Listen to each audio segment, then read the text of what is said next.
A paz do Senhor, meus amados irmãos.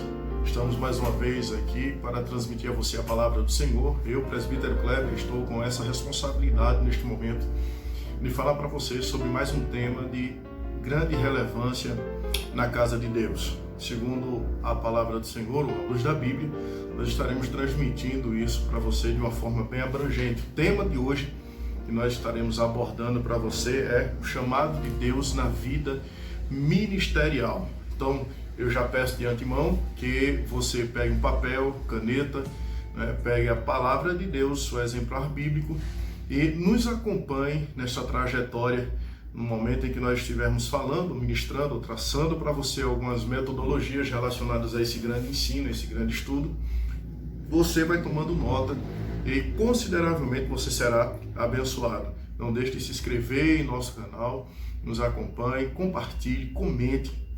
O seu comentário ele terá grande relevância no nosso canal e espero que o Senhor ele possa alcançar a todos vocês para a honra e a glória do nome de Jesus. Você que está perto de algum familiar, se tiver algum irmão que também possa despontar deste grande trabalho que nós estamos realizando, por favor, convoque ele, compartilhe, passe para ele, para que também ele entenda um pouco mais a respeito da palavra do Senhor. Eu quero vos convidar a abrir as vossas Bíblias na carta aos Efésios, capítulo de número 4, você já deixa marcado aí, Efésios capítulo 4, verso 10, 11, 12 e 13.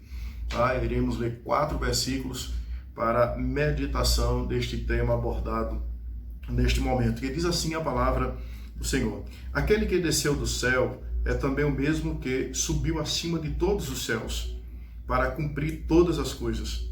E ele mesmo deu uns para apóstolos, e outros para profetas, e outros para evangelistas, e outros para pastores e doutores, querendo o aperfeiçoamento dos santos para a obra do ministério, para a edificação do corpo de Cristo, até que todos cheguemos à unidade da fé e ao conhecimento do Filho de Deus, a varão perfeito, à medida da estatura completa de Cristo. Você pode dizer amém por isso?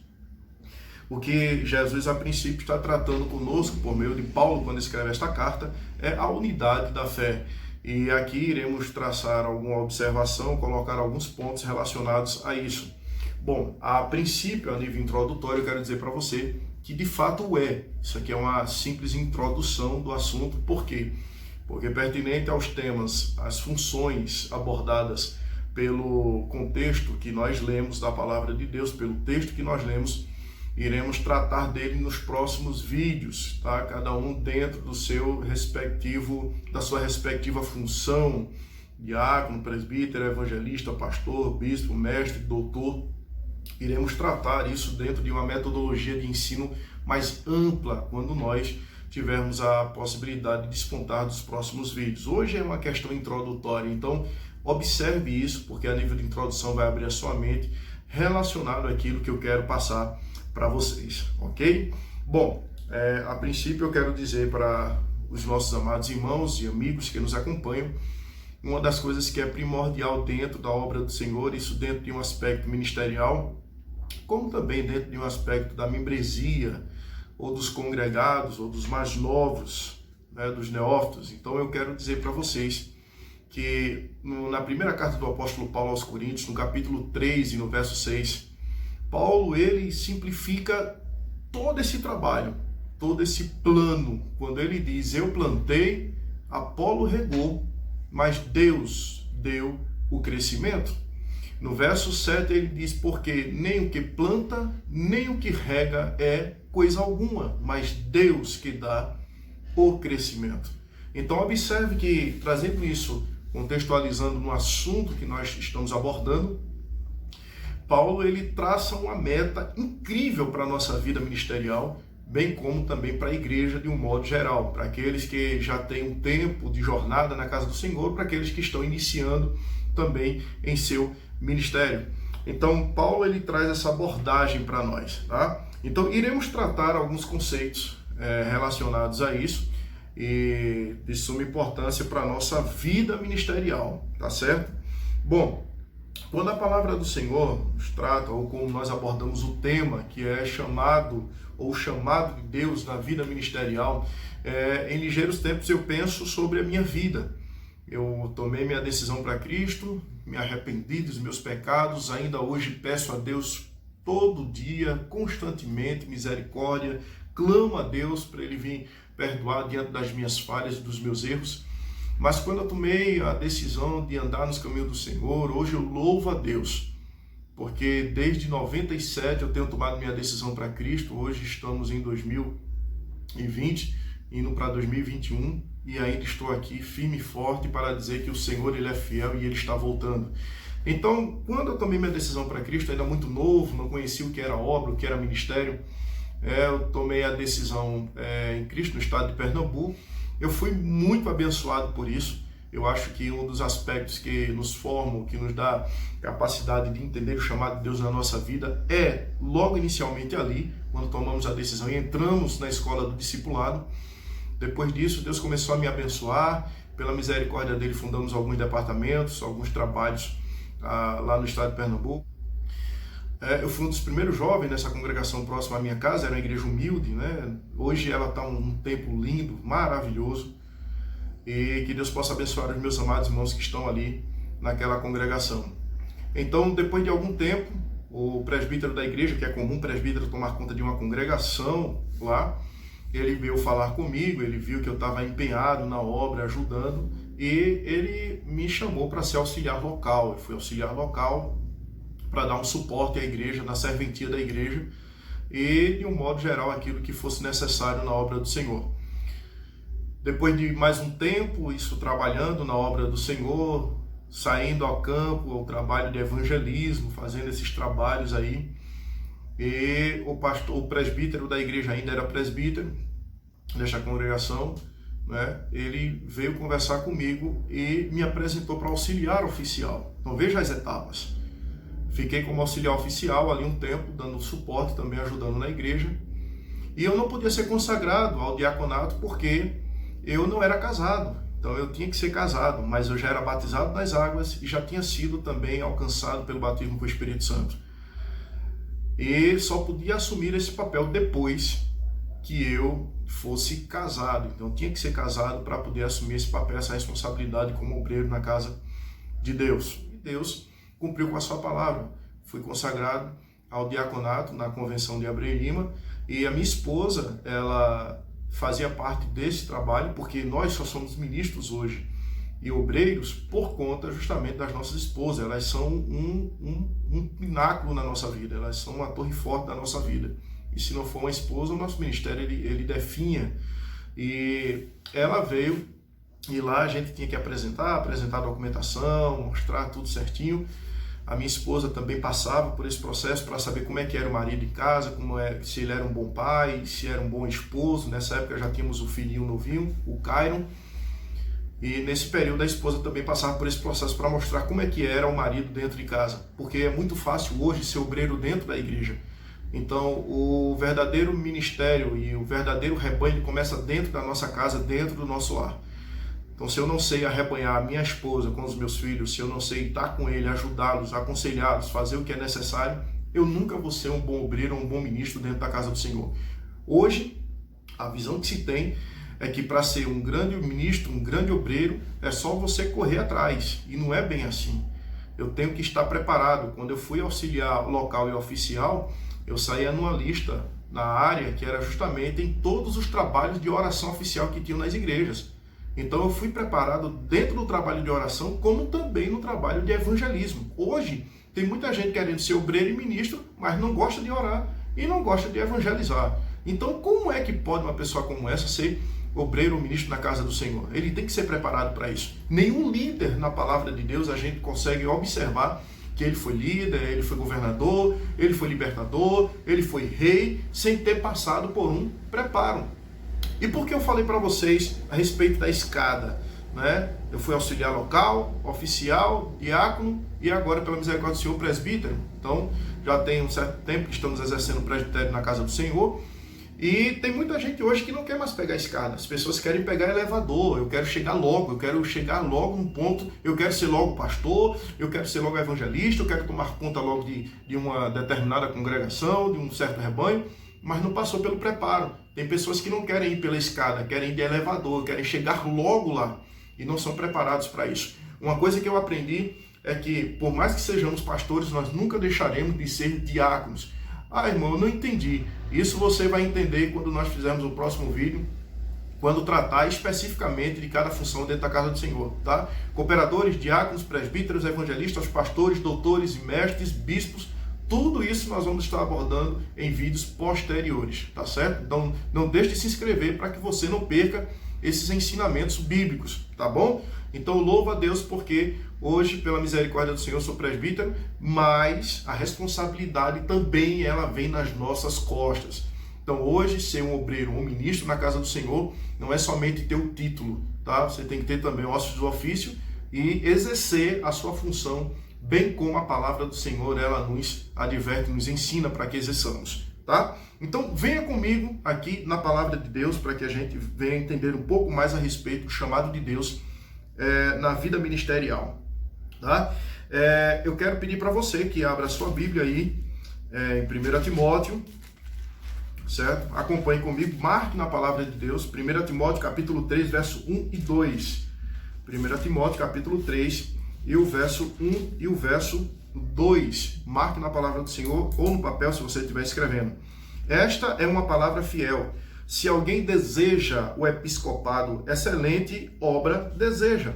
Convém, pois, que o bispo seja irrepreensível, marido de uma mulher, vigilante, sóbrio, honesto, hospitaleiro, apto para ensinar, tá certo?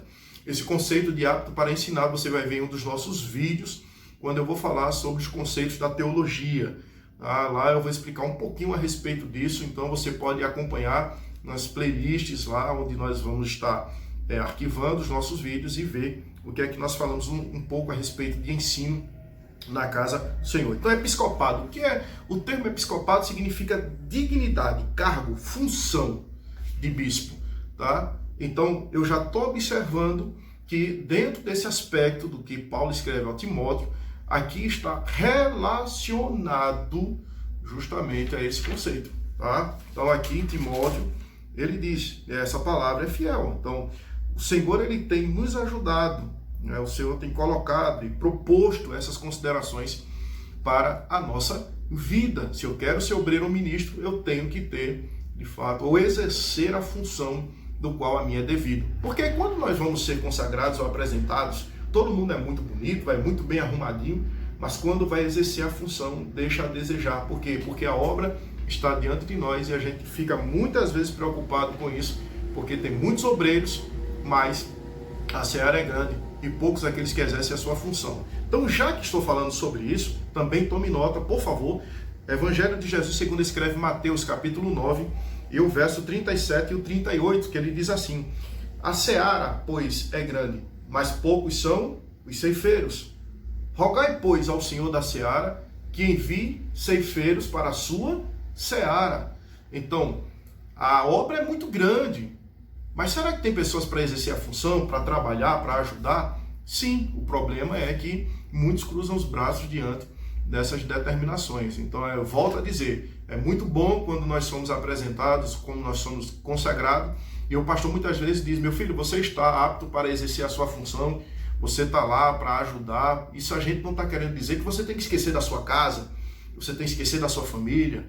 Não, mas você tem que também observar o tempo para poder você exercer a sua função na casa do Senhor e não deixar a desejar, tá certo? Então, Eclesiastes capítulo 3, ele vai dizer que para tudo há um tempo determinado debaixo do céu. Eu tenho que fazer o meu tempo para não deixar a obra sofrer.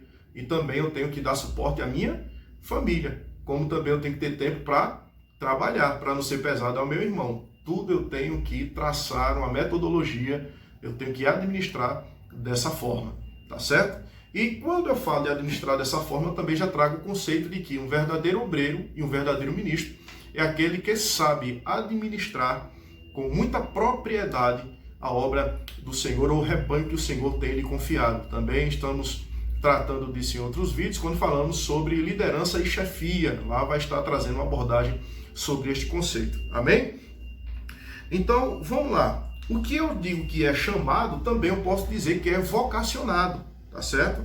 Então, aquilo que para o cristão for chamado, a gente vai observar também em 1 Coríntios, deixe marcado na palavra, primeira carta do apóstolo Paulo aos Coríntios, capítulo 1 e o verso de número 26. Primeira carta do apóstolo Paulo aos Coríntios, capítulo 1 e o verso 26, que ele diz assim: porque vede, irmãos, a vossa vocação, que não são muitos os sábios segundo a carne, nem muitos os poderosos, nem muitos os nobres que são chamados. Então Deus te chamou, te vocacionou para fazer a obra dele. E nem sempre quem Deus chama e quem Deus vocaciona é porque de fato veio de um berço de ouro, né? Não, tem gente que muitas vezes veio de um lugar pobre, de um lugar mais humilde, e Deus levantou para fazer a sua obra. E os grandes e os poderosos exemplos estão na palavra do Senhor, e eu tenho que observar isso, né? Porque às vezes eu quero jogar a responsabilidade para cima de uns. Não, ele tem porque ele tem mais condição, porque ele fez isso, porque ele tem um estudo mais assim. Não.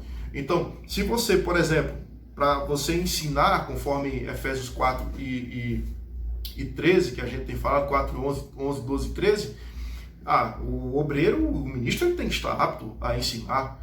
É necessário, obviamente, que ele tenha pelo menos um curso de teologia para poder ele dar um alimento para a igreja, porque ele não pode chegar lá e falar qualquer coisa. Então, o preparo da vida ministerial se dá por ocasião disso. Não é somente dizer, Deus me chamou, e aí eu cruzo os braços e deixo por isso mesmo. Negativo. Eu tenho que buscar subsídios da parte do Senhor, eu tenho que orar, eu tenho que jejuar, eu tenho que ler a palavra, eu tenho que ter livros auxiliares que me ajudem, livros que de fato que sejam pertinentes a pessoas idôneas, para que você também não possa estar pegando qualquer livro por aí e estar jogando qualquer alimento para a igreja, tá certo? Então, tome cuidado com isso. Ainda em tempo, aqui eu quero convidar vocês também aqui, e tome nota, segunda carta do apóstolo Paulo aos Tessalonicenses, capítulo 2. Tá? Segunda carta do apóstolo Paulo aos Tessalonicenses, capítulo 2 e o verso 14. Deixa anotado aí, 2 e 14 de 2 Tessalonicenses, que ele diz assim: para o que pelo nosso evangelho vos chamo, para alcançardes a glória do nosso Senhor Jesus Cristo. Né? Então, veja isso aqui, ratificando aquilo que eu falei logo no início, quando Paulo disse, eu plantei, Apolo regou, mas Deus deu crescimento. Então é pela ministração do evangelho, é pela pregação da palavra, que nós alcançamos o objetivo do chamado e da vocação de Deus na obra ministerial. Então eu tenho que entender esses requisitos. E o evangelho, ele é a espinha dorsal da nossa igreja. Tá? É a espinha dorsal da nossa igreja, que infelizmente, me permita dizer, hoje está muito aquém daquilo que nós observávamos anteriormente a respeito do evangelismo. Hoje ninguém quer evangelizar, ninguém quer ter mais esse prazer de levar a palavra. Hoje não, o pessoal hoje quer estar em casa, tranquilo. A tecnologia também tem acomodado muita gente. Né? Então, da medida que a tecnologia vem e ajuda por uma parte, ela acomoda também por outra. Então, eu tenho que saber tomar cuidado para que isso não venha interferir no meu crescimento espiritual. E nesse ponto também vos digo que todo ministro, todo obreiro, ele é separado para este conceito. Tá? É a visão de liderança espiritual, aquele que ensina, aquele que mostra o caminho. Né? Então, em contradição disso, observamos que também existem muitos por aí que estão somente com o título, dizendo que é pastor, dizendo que é isso e aquilo outro, mas de fato são grandes mercenários que estão aí simplesmente para arrancar a lã das ovelhas. Então cuidado, às vezes são pessoas que utilizam a palavra de Deus, mas não vivem o que está escrito. Né? Tem muitos lobos vestidos aí de ovelha, e cuidado com isso. E o que vai nos fazer entender este conceito é a palavra de Deus. Procure uma igreja que tenha idoneidade no conceito do ensino bíblico, doutrinário, os ministros que busquem ensinar a igreja de uma forma eficaz, para que a gente não caia, para que você não caia e outros não caiam em ciladas e tome uma posição diferente daquilo que o Senhor ele tem proposto à nossa vida. Amém? Que Deus possa vos abençoar. Estaremos futuramente aí abordando um pouco a respeito do diaconato, dos próximos vídeos que nós estaremos tratando. E se você quer entender o que eu vou falar agora para você, que nunca deixaremos de ser diácono. Eu posso ser pastor, mas eu nunca vou deixar de ser diácono. Não entendi. No próximo vídeo, que nós falaremos sobre o diaconato na casa do Senhor, sobre ser diácono na casa de Deus, você entenderá a respeito do que eu estou vos falando. Mais uma vez agradeço a vocês, que a paz do Senhor Jesus seja sobre a sua vida, sobre a sua família, e que a bonança, a paz e a graça do Senhor venha a ser expandida a todos os seus. Que Deus possa vos abençoar em nome de Jesus.